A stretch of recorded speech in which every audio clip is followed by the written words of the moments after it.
Hello all, welcome back to our channel నేత్ర vlogs in Telugu. ఈరోజు వీడియోలో నేను టమాటో ప్లాంట్స్ గురించి కంప్లీట్గా ఎలాంటి కేర్ తీసుకోవాలి, వాటికి వచ్చే డిసీజెస్ గురించి, రెమెడీస్ గురించి ఇవన్నీ కూడా నేను ఈ వీడియోలో వివరంగా చెప్తానండి. ఫస్ట్ అయితే సాయిల్ దగ్గర నుండి చూద్దాం. సాయిల్లో నైట్రోజన్ కొంచెం తక్కువ ఉండేలా చూసుకోవాలి, కాల్షియం అనేది ఎక్కువగా ఉండేలా చూసుకోవాలి టమాటోస్కి. ఎందుకంటే టమాటోస్ ఎక్కువగా వస్తాయి, గుత్తులుగా వస్తాయి కాబట్టి ప్రతి ఫ్లవర్ రాలిపోకుండా ఉండాలి, కాయలు బాగా గ్రోత్ ఉండాలి, మంచి సైజ్ ఉండాలి, మంచి కలర్ ఉండాలి అంటే మెయిన్ ఏంటంటే కాల్షియం ఉండాలండి టమాటా ప్లాంట్స్కి. అందుకని ఎక్కువగా ఎగ్షెల్ పౌడరు ఇస్తూ ఉండాలి. ఇక్కడ చూస్తున్నారు కదండి ఎంత గుత్తులుగా కాసాయో.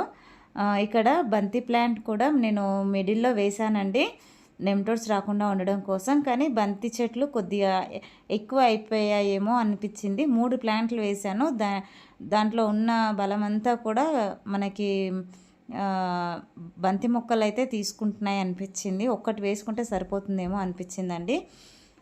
తర్వాత కమలా పండు ఇంకా లెమన్ తొక్కలు లాంటివి టమాటా ప్లాంట్లలో లేకుండా చూసుకోవాలండి. ఎందుకంటే pH లెవెల్ ఎక్కువగా ఉంటే టమాటా ప్లాంట్ గ్రోత్ అనేది ఆగిపోతుంది. అలాగే నైట్రోజన్ అనేది కమలా పండ్ల తొక్కల్లోనూ టీ పౌడర్లోనూ ఎక్కువగా ఉంటుంది. ఇది టమాటా మొక్కలకు అంత అవసరం లేదు, అందుకని అవి మొక్కలలో లేకుండా చూసుకోవాలి. తర్వాత సాయిల్లో బనానా పీల్స్, ఎగ్షెల్స్ ఇంకా ఎండిపోయిన ఆకులతో సాయిల్ మిక్స్ చేసుకుంటే టమాటా ప్లాంట్ గ్రీన్గా హెల్దీగా ఉంటుంది. అయితే ప్లాంట్ పెట్టిన 1 మంత్కి ఫ్లవర్స్ అయితే స్టార్ట్ అవుతాయండి. 2.5 నుంచి 3 మంత్స్ లోపల హార్వెస్ట్లోకి వస్తాయి. టమాటోలో ఆకుముడత తెగులైతే వస్తూ ఉంటుంది. ఇది వచ్చినప్పుడు ఇంగువ, మజ్జిగ ద్రావణం ప్లాంట్కి స్ప్రే చేయాలి. అలా వీక్లీ 2 టైమ్స్ అలా 2 టైమ్స్ చేస్తూ ఉండాలి. మీకు డిసీజ్ ఎక్కువగా ఉంది అనిపిస్తే ఎక్కువసార్లు చేయాల్సి ఉంటుందండి. ఒక్కసారి చేస్తే మాత్రం అది పోదు. నెక్స్ట్ వచ్చేసి కాల్షియం తక్కువ అయితే కాయల కిందనైతే నల్లగా మాడిపోతూ ఉంటాయండి. మనకి అట్లాంటి కాయలు వస్తే కాల్షియం తక్కువ అయిందని అర్థం. ఇక్కడ చూస్తున్నారు కదండి, మన టమాటా ప్లాంట్లో నాకు ఎగ్షెల్స్ మనకి ఇంట్లో వాడుకుంటాం కదా, ఎగ్స్ ఎప్పటికప్పుడు అవి దగ్గరికి అంటే వాటిని నల్లగొట్టేసి వేసేస్తూనే ఉంటానండి ఎప్పటికప్పుడు.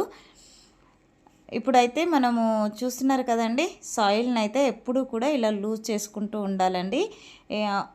మనకి ఏ ప్లాంట్ అయినా సరే సాయిల్ అనేది చాలా లైట్ వెయిట్గా అండ్ లూజ్గా ఉండాలి. అలా ఉంటేనే ప్లాంట్ల గ్రోత్ అనేది చాలా బాగుంటుంది. మనకి వేర్లకి నైట్రోజన్ అనేది చాలా బాగా అందుతుంది. అది అందడం వల్ల ప్లాంట్ అనేది గ్రోత్ చాలా బాగుంటుంది, తొందరగా ఎదుగుతాయి. అలాగే పూత పింద అనేది చాలా బాగా వస్తూ ఉంటుందండి. ఇప్పుడైతే మనము ఈ సాయిల్ మొత్తం లూజ్ చేసుకున్న తర్వాత కాయలు మంచి సైజు వచ్చాయండి. ఇంకా కొద్దిగా మనకి అవి పండ్లు మగ్గడానికి టైం పడుతుంది కదా, ఇంకా కాయలు మంచి సైజు రావడం కోసం అయితే ఇప్పుడు ఎగ్షెల్ పౌడర్ అయితే వేస్తానండి. ఎందుకంటే ఎగ్షెల్ పౌడర్లో రిచ్ కాల్షియం ఉంటుందండి. తర్వాత మనము ప్లాంట్కి అయితే సపోర్ట్ అనేది ఉండాలి. ఇక్కడ చూస్తున్నారు కదండి, మేమైతే ప్రతి ప్లాంట్కి కూడాను పైన తాడుతో సపోర్ట్ అయితే ఇచ్చాను. అలాగే మనము ప్లాంట్ని ఎప్పుడు కూడా ప్రూనింగ్ చేసుకుంటూ ఉండాలి. అంటే ప్లాంట్ 1 ఫీట్ పెరిగిన తర్వాత కింద నుండి వచ్చిన ఆకులన్నీ తీసేయాలండి. చూస్తున్నారు కదా, మా ప్లాంట్కి మనకి కాయలు ఎక్కువగా కనిపిస్తున్నాయి, ఆకులు తక్కువగా కనిపిస్తున్నాయి కదా, నేను అన్నీ కూడా తీసేసాను. ఇక్కడ చూస్తున్నారు కదా, ఎగ్షెల్ పౌడర్ అండి అది. ఎగ్స్ని మనము వాడుకున్న వెంటనే ప్లాంట్లకు అయితే వాడొద్దండి. ఎందుకంటే దాంట్లో మనకి కొద్దిగా తడిగా ఉంటే ఫంగస్ అనేది మన ప్లాంట్కి కూడా అటాక్ అవుతుంది.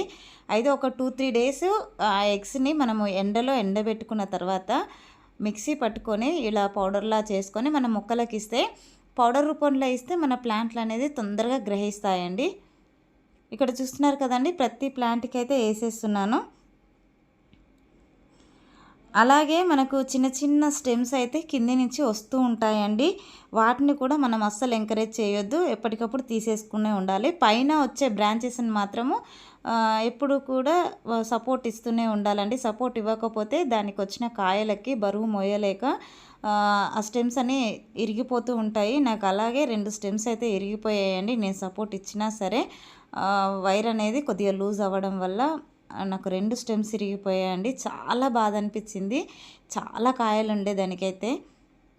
సో ఇక్కడ మనకి టమాటాలు మంచి కలర్ రావాలంటే ఒక మంచి ఫర్టిలైజర్ అయితే ఇవ్వాలండి. అది వీక్లీ వన్స్ ప్లాంట్ పెట్టినప్పటి నుంచి వీక్లీ వన్స్ ఇస్తే కనుక మంచి కలర్ అయితే వస్తాయండి. అవి ఏంటి అనేది అయితే నేను నెక్స్ట్ వీడియోలో పోస్ట్ చేస్తానండి. ఐ హోప్ ఈ వీడియో మీకు నచ్చిందని అనుకుంటున్నాను. నచ్చితే లైక్ చేయండి, షేర్ చేయండి, ఛానల్ని సబ్స్క్రైబ్ చేసుకోండి.